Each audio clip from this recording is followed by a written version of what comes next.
of Virgin Mary. Yan. So, ganyan siya.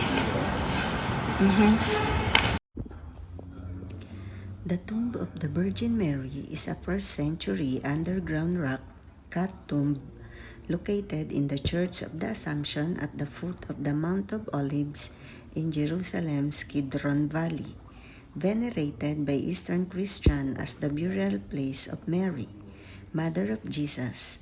The site features a 50-step Crusaders era staircase leading to a dimly lit crypt containing a stone bench where her body was placed before her reported assumption into heaven.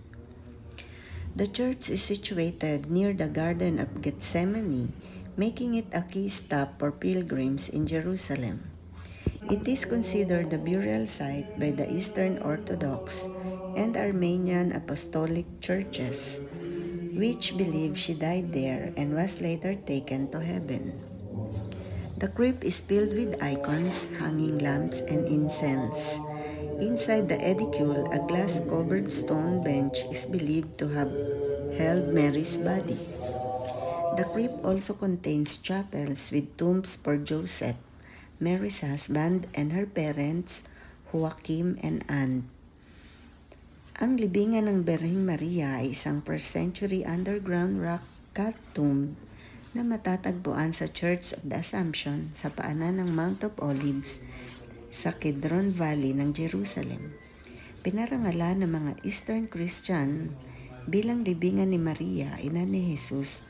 Ang lugar ay nagtatampok ng 50 step na Crusaders era staircase na humahantong sa isang madilim na crypt na naglalaman ng isang batong bangko kung saan inilagay ang kanyang katawan bago ang kanyang iniulat na assumption sa langit.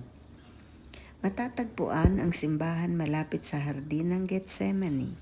Ito ay tinuturing na lugar ng libingan ng mga simbahang Eastern Orthodox at Armenian Apostolic. Naniniwalang siya ay namatay doon at kalaunan ay dinala sa langit. Ang crypt ay puno ng mga icon, hanging lamp at insenso sa loob ng edicule. Isang bangkong bato na natatakpan ng salamin ang pinaniniwalaang nakahawak sa katawan ni Mary. Ang silid ay naglalaman din ng mga kapilya na may mga libingan para kay Joseph, asawa ni Mary, at sa kanyang mga magulang sina Joachim at Anne. Habang itinuturo ng simbahang Katoliko na naganap ang assumption nang hindi kinukumpirma ang pisikal na lokasyon ng kanyang kamatayan. Bukas ang lugar sa mga bisita at karaniwang nangangailangan ng pagbaba sa mahabang hagdan patungo sa underground crypt. So mga kapatid, nandito tayo sa libingan ni Mama Mary. Okay? Ayan.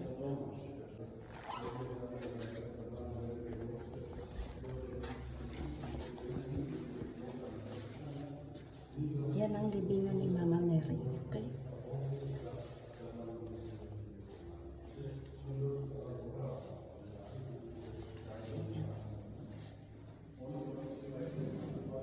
Okay. Tingnan naman paglalabas ka. Ganyan. So, nagpapasalamat muli tayo sa ating Panginoon at nakarating tayo sa lugar na ito. Sa biyaya ng Diyos. Ayan.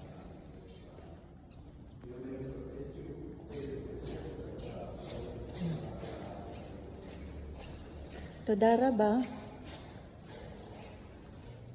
Ala, mga kapatid,